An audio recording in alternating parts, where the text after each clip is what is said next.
तो ये अच्छा जनाब, अब अगर हम पेट स्कैनिंग को देखें, सो भाई पेट स्कैनिंग जो है वो हमारे पास फुल फॉर्म अगर तुम देखो, so it is basically positron emission tomography.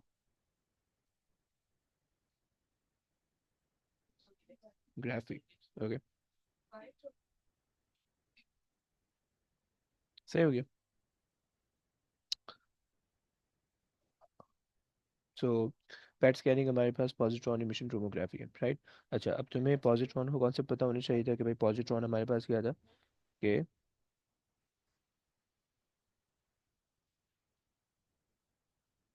भाई पॉजिट्रॉन हमारे पास होता है इलेक्ट्रॉन का एंटी पार्टिकल होता है, right. Anti particle of electron, right. अच्छा यार स्क्रीन नहीं शेयर हो रही। मेरे पास हो रही है भाई, तुम लोग के पास हो रही है भाई स्क्रीन शेयर। हो गई हो गई हो गई। ओके ओके, सही है। सो अब देखो सीन ये है कि पॉजिट्रॉन तुम्हें पता होना चाहिए एंटी पार्टिकल इलेक्ट्रॉन का, राइट। और ये प्रोड्यूस कब होता है, so produce it produces during during beta positive decay, सही हो गया, of radioactive element, right. सही हो गया। सो ये तुम्हारे पास जो है ना पॉजिट्रॉन का थोड़ा सा कॉन्सेप्ट है, राइट। पॉजिट्रॉन एंटी पार्टिकल होता है इलेक्ट्रॉन का, और उसका चार्ज जो है वो पॉजिटिव 1 होता है बस, और बाकी मास वास सेम होता है, सही है। अच्छा, अब इसके अंदर हम बेसिकली कर क्या रहे होते हैं, इस पॉजिट्रॉन एमिशन टोमोग्राफी के अंदर हम ये कर रहे होते हैं कि भाई ये चलो पहले ना 2-4 मिनट लगाते हैं, इसकी थोड़ी लंबी करते हैं कि भाई ये किस तरह से इसका वर्किंग प्रिंसिपल क्या है, और वो थोड़ा सा लिखते हैं, और फिर उसके बाद जो है ना उसको समझेंगे ऐसा ऐसा, सही है। सो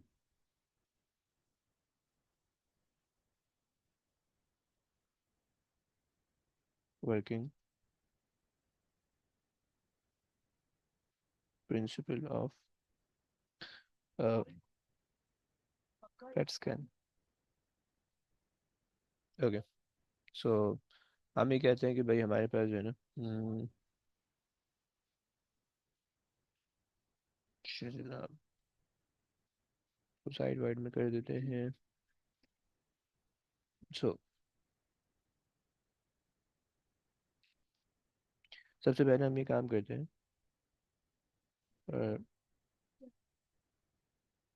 रेडियो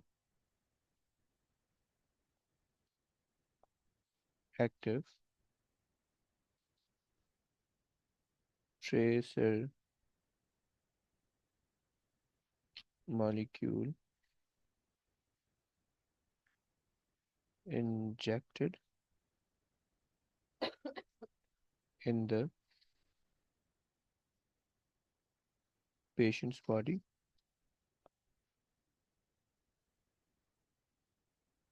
सही हो गया पहली बात। फिर उसके बाद क्या होता है, the tracer moves through the body and start decaying at the infection, सही हो गया। दूसरा अभी मैंने सब एक्सप्लेन करना है, राइट। अभी सिर्फ लिखते जाओ, right.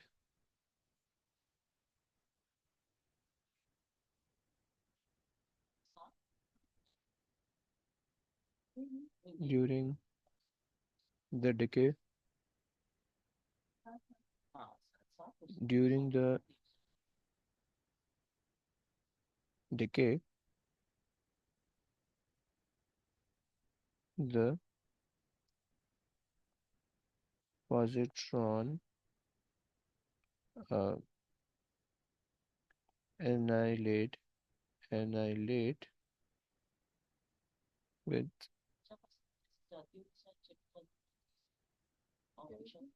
electron and generate two gamma ray photon that travel in the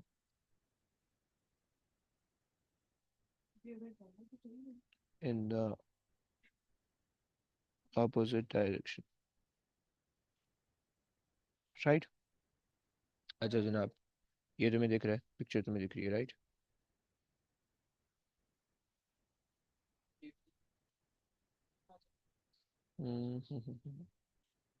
इसको यहाँ पे पेस्ट, सही। अच्छा जनाब, ऑपोजिट डायरेक्शन सही है। अच्छा, उसके बाद क्या होता है?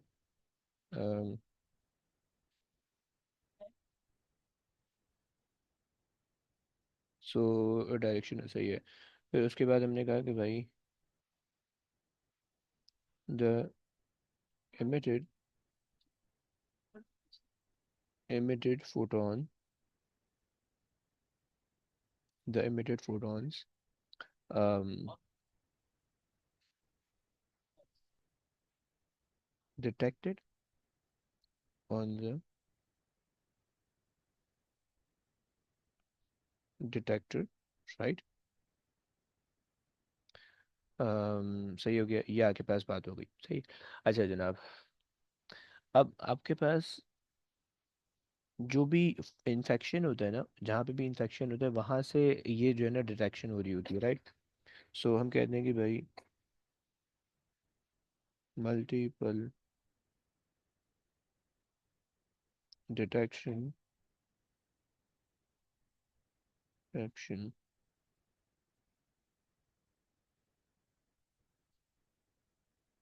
occur from the same point locating the infection, सही, या डिजीज तुम कह लो, राइट? डिजीज, ये हो गया तुम्हारे पास इसकी इसका प्रिंसिपल, सही हो गया। अच्छा जी, अब जरा समझ लो, देखो, जो तुम्हारे पास पेट स्कैनिंग है ना, पेट स्कैनिंग बेसिकली करता ही है कि तुम्हारे बॉडी के इंटरनल, जैसे देखो पहले जो दो स्कैन थे, हमने जो है ना एक्सरेज और सीटी स्कैन पढ़ा। सही, एक्सरेज और सीटी स्कैन के अंदर हम बॉडी के इंटरनल स्ट्रक्चर को स्टडी कर रहे थे, राइट? कि हड्डियाँ कहाँ पे हैं, राइट? मेनली हमें जो है ना वो एनाटॉमी से काम था, राइट? कि बॉडी के अंदर जितनी भी हड्डियाँ हैं वो फ्रैक्चर्ड हैं, वो सही हैं, या उनकी क्या पोजीशन है, उनकी क्या मूवमेंट है, राइट? तो ये सब चीज़ें हमारे एक्सरेज और सीटी स्कैन से रिलेटेड थी, सही। फिर उसके बाद हमने तीसरी चीज़ पढ़ी अल्ट्रासाउंड, सही है। अल्ट्रासाउंड के अंदर हमने देखा कि जो हिडन स्ट्रक्चर्स होते हैं जिनको आप नेकेड आई से नहीं देख सकते हो अपनी आंखों से, तो उनको हमने स्टडी किया और उनके अंदर हमने देखा कि भाई किस तरीके से जो है ना वो किस तरीके से जो है ना वो आप कह लो कि है, सही है। और उसके अंदर हम अल्ट्रासाउंड इस्तेमाल कर रहे थे, सही है। यहाँ पे तीसरी चीज़ है। अच्छा, तीसरी चीज़ हमारे पास है पेट स्कैनिंग। इसके अंदर हम बेसिकली बॉडी के इंटरनल ऑर्गन्स को देख रहे होंगे, और यहाँ पे मेनली हमारा इमेजिंग मकसद नहीं है, राइट? पिछली दोनों तीनों टेक्निक्स के अंदर हम जो है ना एक पिक्चर प्रॉपर बना रहे थे। जैसे एक्सरेज के अंदर या सीटी स्कैन के अंदर भी हम जो है ना वो इंटरनल स्ट्रक्चर की, जो पूरा एनाटॉमी की जो स्ट्रक्चर है हड्डियों वड्डियों की, उनका हम पूरा स्ट्रक्चर देख रहे थे, पूरा स्ट्रक्चर हमारे पास बन के आ रहा था।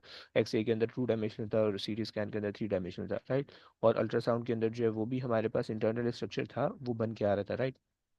Although that is not related to the bones structure mainly, but that is related to any hidden structures, right? लेकिन वो भी पिक्चर बना के दे रहा था, राइट? यहाँ पे जो पेट स्कैनिंग है, यहाँ पे हमने पिक्चर हमारा मेन कंसर्न नहीं है पिक्चर, राइट। हमें हमारा जो मेन कंसर्न है वो कोई भी डिजीज अगर बॉडी के अंदर है तो हमने उसकी एग्जैक्ट लोकेशन फाइंड आउट करनी है। जैसे कि अगर लेट्स से किसी को कैंसर है, तो कैंसर एग्जैक्टली किस लोकेशन पे है, वो उसके लिए हम कर रहे हैं, पेट स्कैनिंग कर रहे हैं, सही है।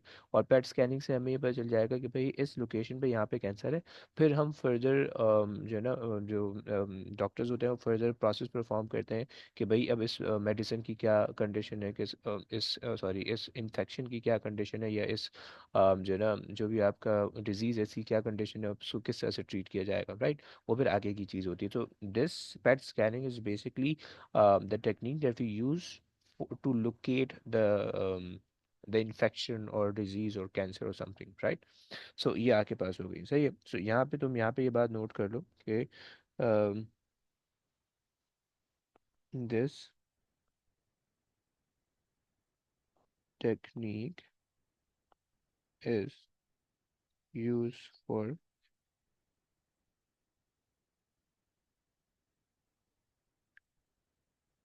locating the infection, सही। सो ये हमारे पास जो है सिर्फ लोकेट करने के लिए हमें काम आता है, राइट। अच्छा, जब हम लोकेट करें और हमें पिक्चर से कोई काम नहीं है, देन वो हमारे पास ब्लर हो कैसी भी हो, उससे हमें कोई कंसर्न नहीं होगा, राइट। हमें सिर्फ पता होगा कि भाई यहाँ पे हमारे पास जो है ना प्रॉब्लम आ रही है, हमने इसको क्लैरिफाई करना हो, सही हो गया। सो पहली बात तो ये हो गई, सही है।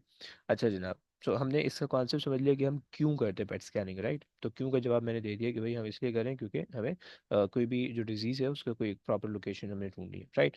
अब किस तरह से कर रहे हैं उसका प्रिंसिपल ये है, सही। सबसे पहले हम करते हैं कि भाई एक रेडियो एक्टिव ट्रेसर मॉलिक्यूल हम बनाते हैं, सही है। अच्छा जी, अब ये ट्रेसर मॉलिक्यूल क्या होता है, सही है।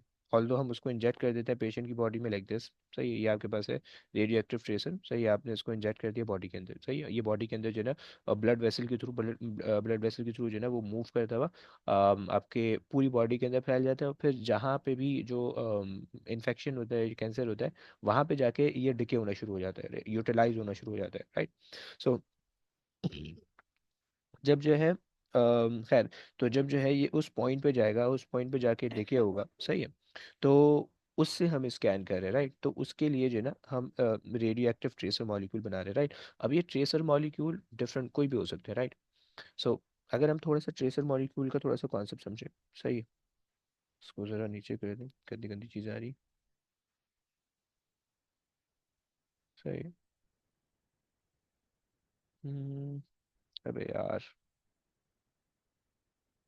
सही है। सो यार ये तो बदतमीजी है यार। खैर, एक और सफ़र ले लेते हैं। सो अच्छा जी, अब अगर हम यहाँ पे ट्रेसर मॉलिक्यूल का कॉन्सेप्ट समझे, सही है।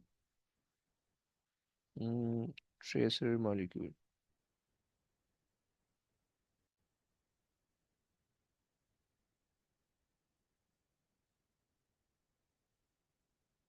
सही है। सो ट्रेसर मॉलिक्यूल के ऊपर ट्रेसर मॉलिक्यूल के में जो है ना बेसिकली दो वो होते हैं, दो पोर्शन होते हैं, सही। ट्रेसर मॉलिक्यूल जो होता है वो बेसिकली फॉर्म हुआ होता है दो चीज़ों से। एक आपके पास होता है कैरियर मॉलिक्यूल, राइट, सही है। एक आपके पास होता है कैरियर मॉलिक्यूल, और दूसरा आपके पास होता है हम्म, यार एक तो ये कम बहुत सही है बन रहा,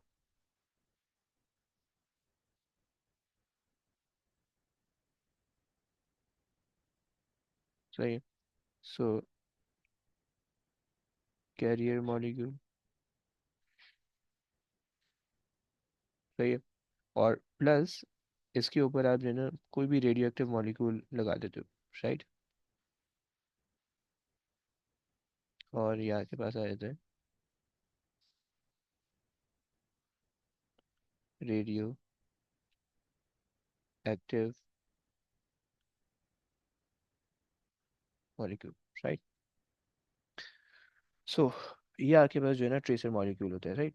कैरियर बेसिकली क्या होता है कि आप कोई भी ग्लूकोज का मॉलिक्यूल अगर हम ले रहे हैं, सही, एक ग्लूकोज का मॉलिक्यूल, सही है, C6H12O6, राइट।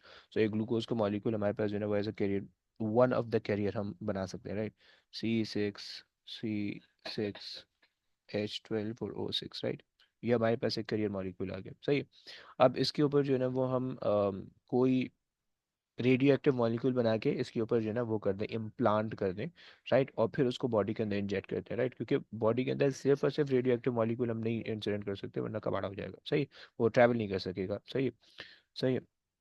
और हमारे पास जो कैरियर मॉलिक्यूल होगा जैसे ग्लूकोज है वो ट्रैवल कर सकता है बॉडी के अंदर, सही।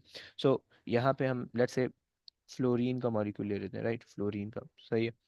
और फ्लोरीन का हम जो है रेडियो एक्टिव आइसोटोप ले रहे हैं, राइट। सो फ्लोरीन का जब रेडियो एक्टिव आइसोटोप ले रहे हैं तो उसको जब हम इसमें इम्प्लांट करेंगे तो हमारे पास जो है ना C6H12O5, और हमारे पास हो जाएगा फ्लोरीन, सही है। सो ये बेसिकली अब हमारे पास जो है ना ये ट्रेसर मॉलिक्यूल बन गया, सही है। This is the tracer molecule, right. अब जब ये ट्रेसर मॉलिक्यूल जो है ना वो होगा, कम ऑन, अब जब ये ट्रेसर मॉलिक्यूल जो है वो मूव होगा बॉडी के अंदर, तो जहाँ पे ये मूव होगा और जहाँ पे जाके ये डिके होगा, तो वहाँ पे ये जो है ना बीटा नेगेटिव पार्टिकल जनरेट कर देगा, राइट।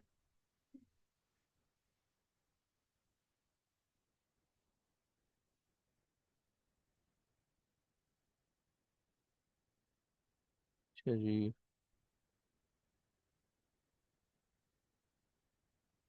एक मिनट।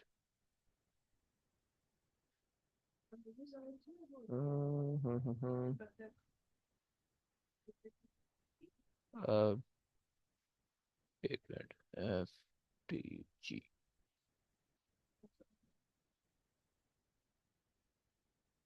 खैर पता नहीं, छोड़ो। सो जब हमारे पास जो है ना ये डिके होगा, सो ये हमारे पास एक जो है ना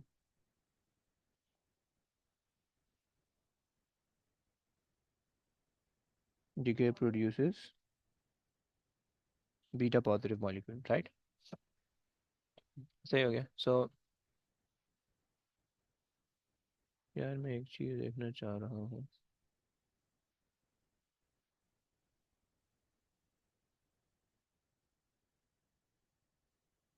DG,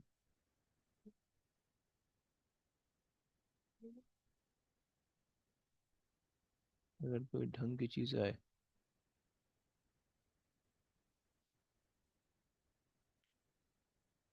नहीं भाई नहीं, खैर। सो तो हमारे पास जो है ना ये ड्रेसर मॉलिक्यूल का काम हो गया, राइट। और हमें बेसिकली क्या करना था, हमें बेसिकली बॉडी के अंदर बीटा नेगेटिव डिके करवाना था, बीटा पॉजिटिव डिके करवाना था, सही है। तो वो हमने करवा लिया, सही है। अच्छा जनाब।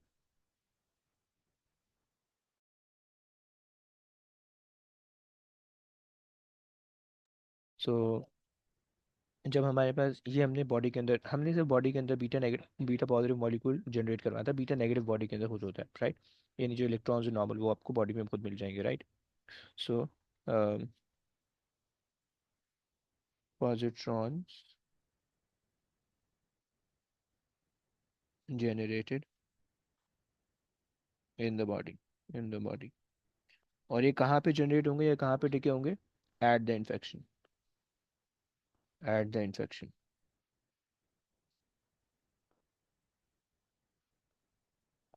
सही हो गया।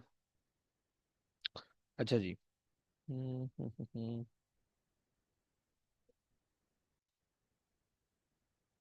सही हो गया। अच्छा, उसके बाद क्या है, ये हमने एक बात कर ली, राइट, कि हमने जो है ना ट्रेसर मॉलिक्यूल क्या होता था ये हमने समझ लिया, और उसको हमने डिके भी करवा दिया, right. Move through the body, सही है। स्टार्ट डिके, डिके का भी कॉन्सेप्ट हमने समझ लिया, राइट, पॉजिट्रॉन निकल रहा है, सही। अच्छा, अब उसके बाद जो है ना वो हमारे पास कॉन्सेप्ट आ रहा है एनाइलेशन का, कि भाई एनाइलेशन क्या होती है, सही है। तो अब आ जाओ एनाइलेशन को समझते हैं, सही। सो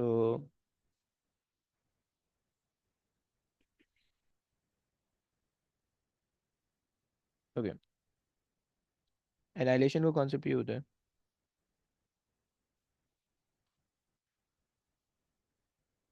एनाइलेशन, सही। सो एनाइलेशन में हम ये कहते हैं कि basically when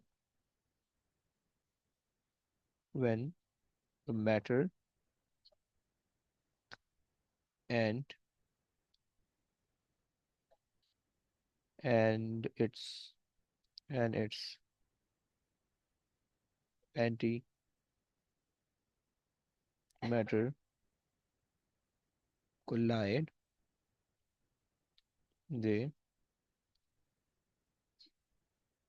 convert into they convert um into energy. सही है, एनर्जी बोले तो गामा फोटॉन्स, राइट। इस केस के अंदर हमारे पास जो है ना वो गामा रे फोटॉन्स बनते हैं। सही हो गया। सो ये हमारे पास कॉन्सेप्ट हुआ। सही हो गया। अच्छा जनाब चलो। गामा रे फोटॉन सही है। इसकी पिक्चर यहाँ पे आ रही है, राइट। ये पिक्चर आ रही है, कट और पेस्ट। सही हो गया। पेस्ट। सही है, ये इससे ऐसे होगा। और तुम्हारे पास जो है, या तो फिर तुम इसको ऐसे भी देख सकते हो। ये थोड़ी सी और इन्होंने डिटेल पिक्चर दी हुई है। पेस्ट। सही। अच्छा, अब देखो कहानी है कि तुम अगर पहली पिक्चर को गौर करो तो देखो तुम्हारे पास हो क्या रहा है कि एक पॉजिट्रॉन, ये पॉजिट्रॉन है, प्लस है, ये इलेक्ट्रॉन है। सही है, electron and this is the positron. सही हो गया। सो ये जो इलेक्ट्रॉन और पॉजिट्रॉन है जब ये कोलाइड हो रहे हैं, सो ये तुम्हारे पास दो गामा रे फोटॉन बन रहे हैं। ऑब्वियस सी बात है, तुम्हें पता होना चाहिए कि भाई दोनों अपोजिट डायरेक्शन में मूव करेंगे, क्योंकि तुम्हें जो है ना वो क्या बोलते हैं, law of conservation of momentum hold करना है, right.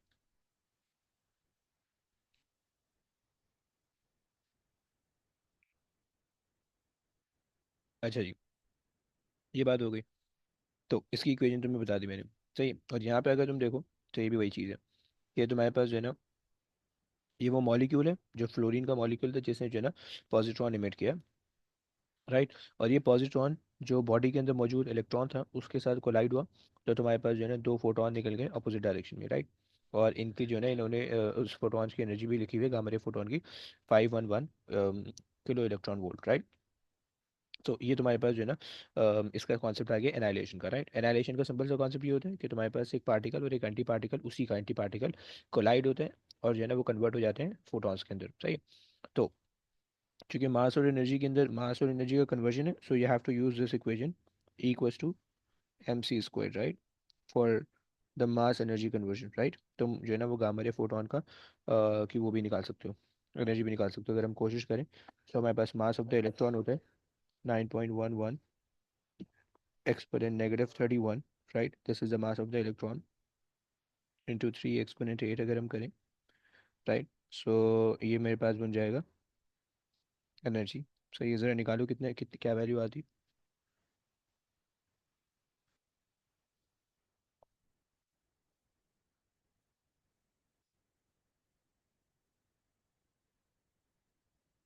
Yes.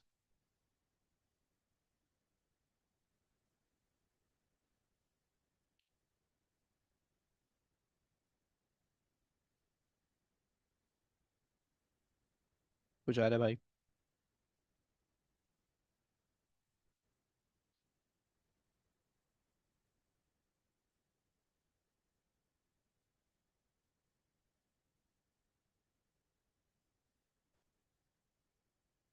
9.11 exponent negative 31 into 3 exponent 8 and you have to square it, okay? Two क्योंकि points. Okay. कितना, I am getting 8.2 exponent negative 14 joules, right.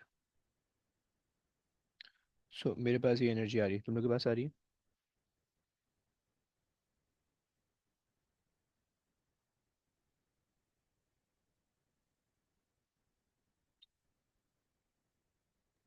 Yes, yeah. Okay, perfect. सही। और हमारे पास जो है, सही है। सो ये बेसिकली जो है एक और चीज़ मैं अगर कर सकता हूँ, 0.2 negative 14 एंड डिवाइड कर लें अगर हम इसको 1.6 एक्सपोनेंट negative 19, सही है 500, हाँ सही है, सही हो गया। सो अगर तुम इसको इलेक्ट्रॉन वोल्ट के अंदर कन्वर्ट करना चाहोगे, सो जस्ट 8.2 एक्सपोनेंट नेगेटिव 14 को डिवाइड कर दोगे 1.6 एक्सपोनेंट नेगेटिव 19 से, सो you'll गेट 512 या 51300, राइट। तुम इसको किलो इलेक्ट्रॉन वोल्ट भी कह सकते हो, right. 513 kilo electron volt, right. ये तुम्हारे पास जो है ना वो एक फोटोन की एनर्जी तुम्हारे पास आ गई, राइट। सो और फिर तुम उससे वेवलेंथ भी निकाल सकते हो वगैरह वगैरह, अगर तुम निकालना चाहो तो, राइट। तो एनाइलेशन का कॉन्सेप्ट में समझ लिया। अच्छा जी, उसके बाद जो है वो हमारे पास जो है ना, अच्छा हमने यहाँ तक बात कर ली कि भाई हमारे पास जो है ना हमने बॉडी में इसको इंजेक्ट किया पेशेंट बॉडी के अंदर, सही है। और हमने ये देख लिया कि भाई ट्रेसर मॉलिक्यूल स्टार्ट डिके हो रहा है, डिके होने के बाद डिके की इक्वेशन हमने बना ली, सही है। कि उसमें बेसिकली फ्लोरीन डिके होकर वो ऑक्सीजन बन जाता है, सही है। और आपके पास जो है एक मिनट, मैं अगर जो हूँ फ्लोरीन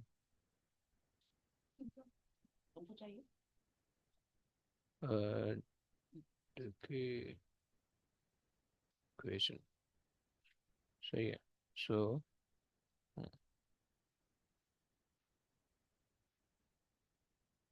लेकिन हमारे पास जो होना चाहिए वो पॉजिट्रॉन होना चाहिए, Tron.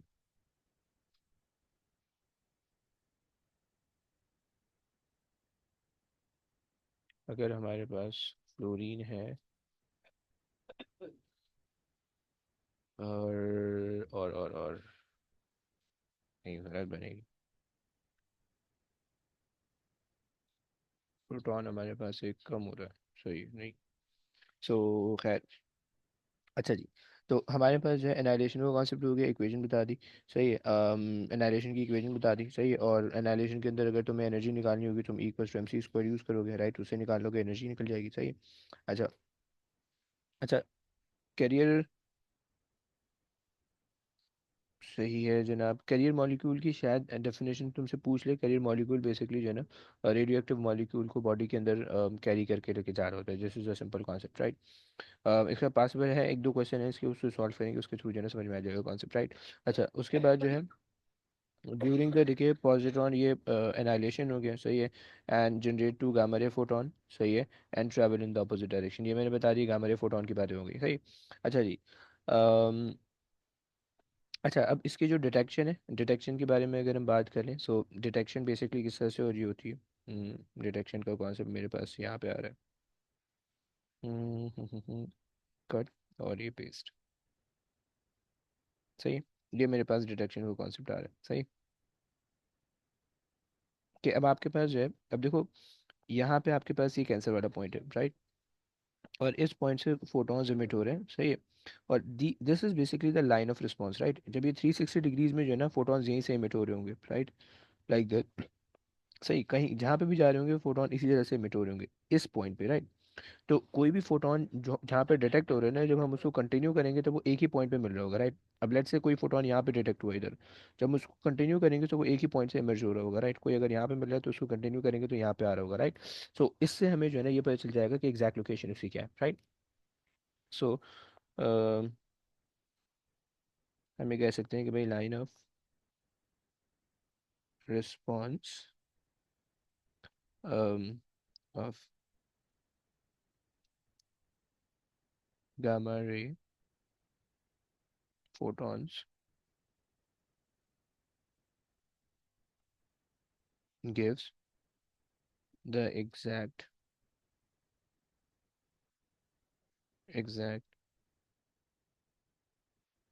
location of exact location of infection,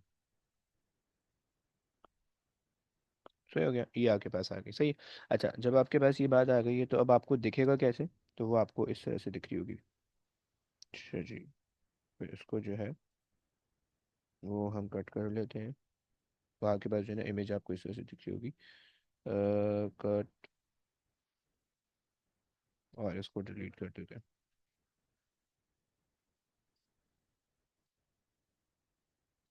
सही। ये आपको जो है ना बॉडी इस तरह से दिख रही होगी, राइट। मैं इसको यहाँ पे भी लगा देता हूँ, सही है। सो अब हाँ हाँ हाँ, बहुत बड़ी इमेज आ रही है। सही। सो अब यहाँ पे आप देख पा रहे हो कि भाई ये इमेज है, ये तो खैर वो एक्चुअल इमेज है, लेफ्ट वाली एक्चुअल इमेज, ओके। राइट वाली इज जस्ट एक जो है ना एजुकेशनल इमेज है। सही है।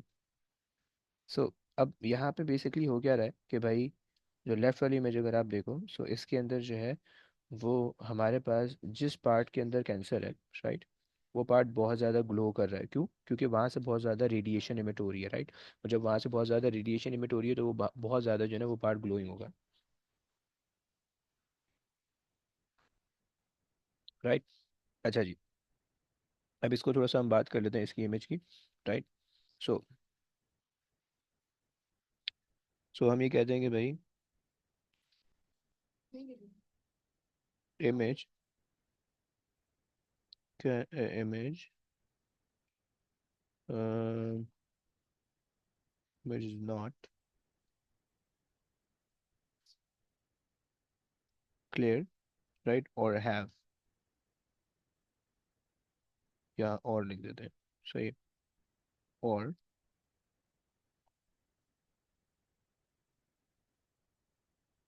have the high resolution, right. So ये आपके पास इमेज है कि इमेज जो है वो आपके पास हाई रेजोल्यूशन इमेज नहीं होगी, राइट, बट ये जो इमेज होगी, image will be of any specific organ, organ, right. Image जो है वो किसी ऑर्गन की होगी, राइट, किसी स्ट्रक्चर की नहीं होगी, किसी इंटरनल स्ट्रक्चर की नहीं होगी, किसी बोन्स वगैरह की नहीं होगी, बल्कि इमेज एक स्पेसिफिक ऑर्गन की होगी, राइट। एंड जो तीसरी चीज़ है, glowing part of the image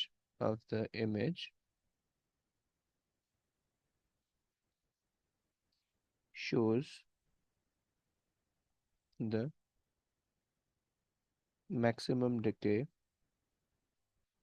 right, hence negate the cancer, hence negate the infection, right। सो अब यहाँ पे आप देख लो कि भाई अगर ये बेसिकली ब्रेन का जहाँ तक मुझे लग रहा है कि ब्रेन का वो है।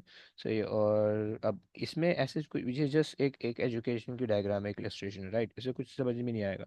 लेकिन ये अगर आप देखो तो यहाँ पे कैंसर इस जगह पे जो है ना, लिवर के आसपास कैंसर कहीं पे हुआ हुआ है, सही।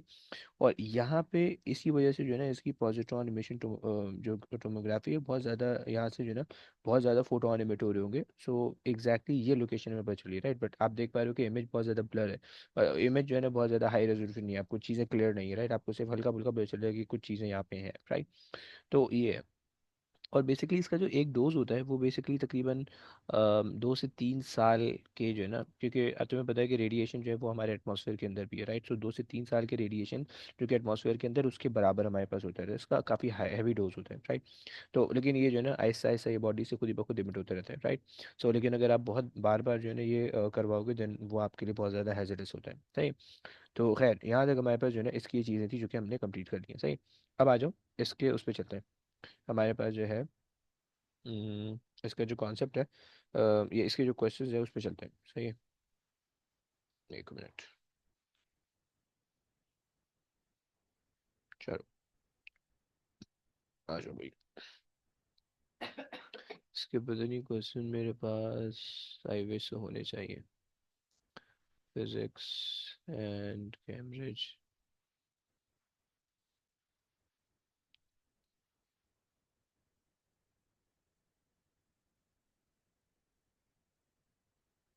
A2 अल्ट्रासाउंड रेडियोएक्टिविटी, इसके अंदर मैंने डाले थे शायद, as far as I remember.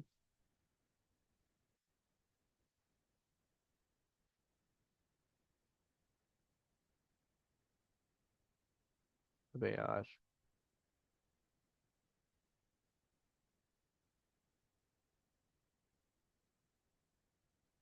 ये क्वेश्चन यहाँ पे तो नहीं दिख रहा मुझे।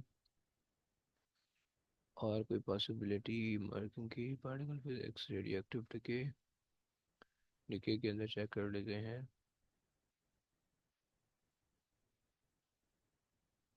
41 plutonium radio active decay output power lambda. नहीं है नहीं है नहीं है नहीं है। अरे यार shit।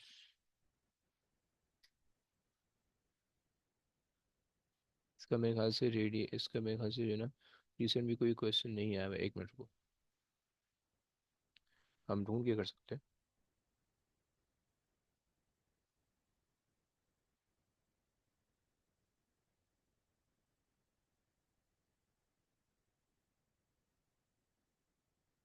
तो 22 के अंदर आई थिंक ऐड हुआ है, 23 में ऐड हुआ है।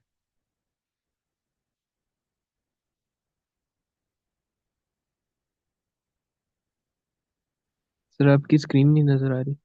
अबे एक मिनट, मुझे क्वेश्चन तो देखने दो पहले। अम्म चलिए ये आ गया।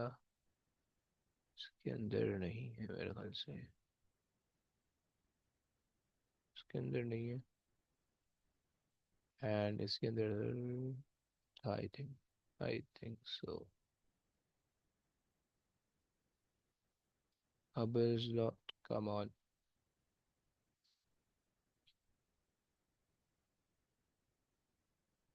मास डिफेक्ट एंड ये आ गया, इसमें भी नहीं दिख रहा।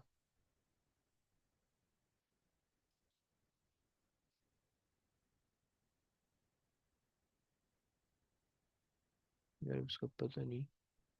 स्पेसिफिक हीट कैपेसिटी है, ल्यूमिनोसिटी ऑसिलेशन, मैग्नेटिक फील्ड,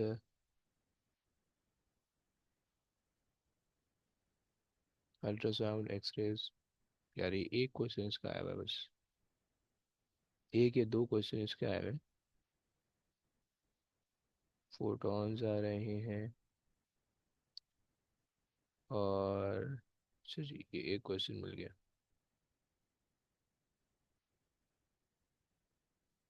सही है सही है सही है। और हाफ लाइफ वगैरह की ज़रूरत नहीं है, वो तो तुम लोग ने पढ़ लिया है। सो आ जाओ।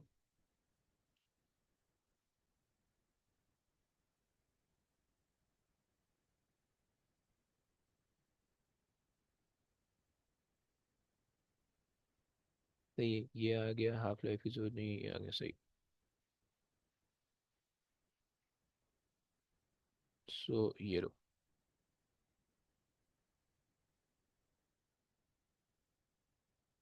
शेयरिंग।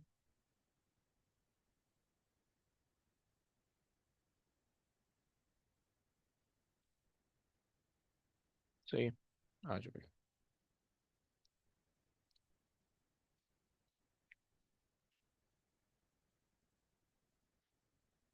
तो जरा क्वेश्चन रीड कर लो भाई। भाई क्वेश्चन रीड कर लेगा।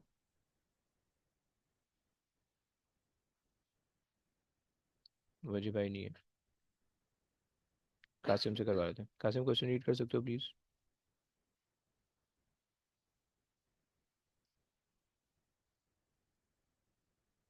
This hmm. fluorine 18 is a radioactive nuclide that is used as a trace in positron emission tomography. PET scanning fluorine 18 decays to a nuclide of oxygen O according to state what is meant by a tracer. तो अ, वो क्या है अच्छा, radio active molecule बस carrier molecule है। सही है। हम बेसिकली ये कह देते हैं कि भाई हमारे पास जो है ना रेडियो एक्टिव मॉलिक्यूल होते हैं जो कि बॉडी के अंदर जो है ना हम उसको इंजेक्ट करते हैं या वो बॉडी के अंदर एब्जॉर्ब होता है, राइट। सही है। अच्छा जी, चलो इसको थोड़ा सा लिख लेते हैं। हमें कहते हैं रेडियो एक्टिव मॉलिक्यूल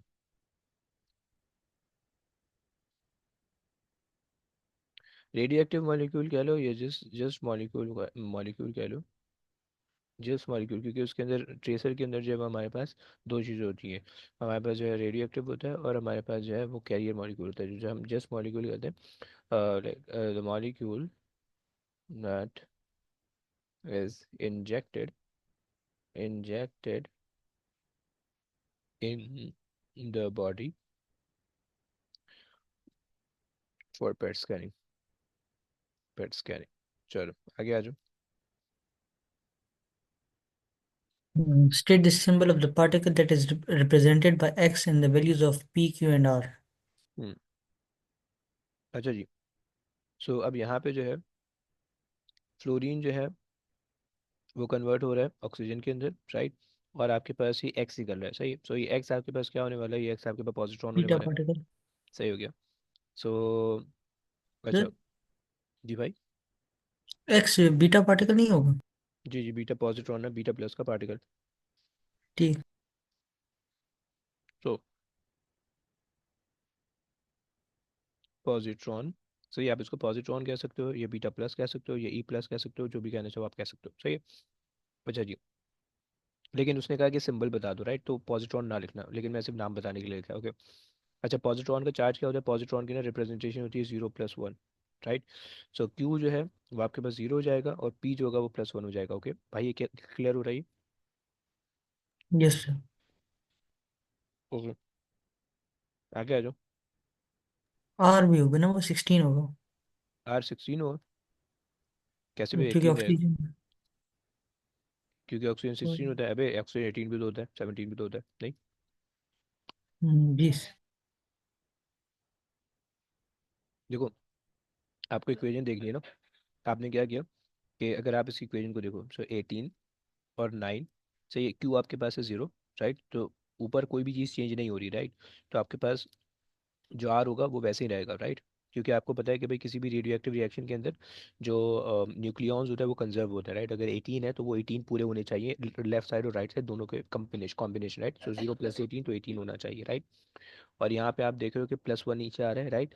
और जब आप इन सबको कंबाइन करो तो लेफ्ट साइड पे 9 बना है, राइट साइड पे भी 9 बनना चाहिए, राइट। सो यहाँ पे 8 कर दोगे तो 9 बन जाएगा, ओके, क्लियर हो रहा है? Yes. चलो आगे आ जाओ। Explain how the radioactive decay of fluorine-18 results in the emission from the body of the gamma ray photons that are detected during a PET scan. Hmm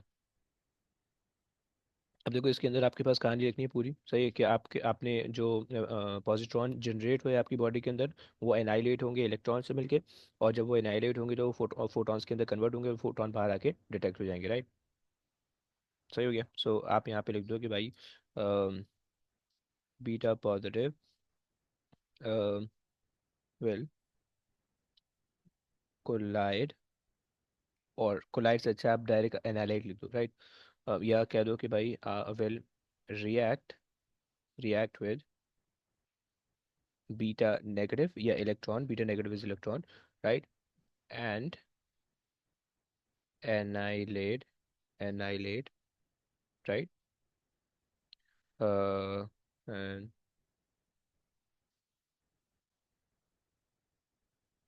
convert into um two gamma ray photon, right। ये आपके पास हो गई कहानी, सही हो गया। चलो आगे आ जाओ। Explain how the detection of the gamma ray photons is used to produce an image of the tissue being examined. हम्म सो हम क्या कह सकते हैं कि भाई हमारे पास जो है how the detection of the gamma ray photon, okay, is used to produce an image, सही है। सो अब हमें जो है ना गामा रे की स्पीड पता है, राइट। सो हम गामा रे की स्पीड से जो है ना वो हम ये निकालेंगे, हम बेसिकली डिटेक्शन टाइम देख लेंगे, राइट। कि हमारे पास जो है ना कितने टाइम पे गामा रे जो है ना फोटोन एमिट हो रहे हैं, राइट। और उसको जो है हम प्रोसेस करके उससे हम जो है ना इमेज को बिल्डअप करेंगे, राइट। सो Yes. हम ये कह सकते हैं कि भाई the arrival time of the photons are detected, right, and process it to build up the image with concentration of gamma ray, right? जो आपका ग्लोइंग वाला पार्ट था, जो ग्लो कर रहा था बॉडी के अंदर, बेसिकली ये वो वाली बात है, राइट? तो ये हमने जो है ना वो इसके अंदर बात कर दी, सही हो गया। चलो, आई होप सो यहाँ तक बात समझ में आती होगी। अच्छा जी, अगर मुझे कोई और क्वेश्चन मिलता है तो सही है, नहीं तो फिर बस करते हैं क्लास को। क्योंकि इसका एक शायद और क्वेश्चन आया है, एक और क्वेश्चन है शायद इसके अलावा है, इसके अलावा ही है, वो मुझे पता नहीं कहाँ है इसके अंदर, नहीं है। अब या तो वो 22 के अंदर आया हुआ है, 24 के अंदर आया हुआ है, पता नहीं, खैर बस करते हैं, सही। तो इसका बस गामा, इसका जो है ना क्या बोलते हैं, जो photons emission tomograph, positron emission tomography है, बस इसको इसी जैसे रट्टा लगाओ, सही। और इसके जो है ना थोड़े बहुत ही क्वेश्चन है, उन क्वेश्चन को जो है ना जब हम पास फिल करेंगे तो उससे हम समझ लेंगे, सही है। और जो मैंने इसकी नोट्स बनाया वो मैं नोट्स में शेयर कर दूंगा, तो बस उसी को जो है ना देख लो, उससे हो जाएगा, इसमें कोई इतनी ज़्यादा चीज़ें नहीं है, राइट। चलो, बस अब आज की कहानी तक रखते हैं, अब इंशाल्लाह नेक्स्ट क्लास में देखेंगे, सही। चलो, चलिए, ओके गाइस, टेक केयर, अल्लाह हाफिज़। अल्लाह हाफिज। अल्लाह हाफिज़।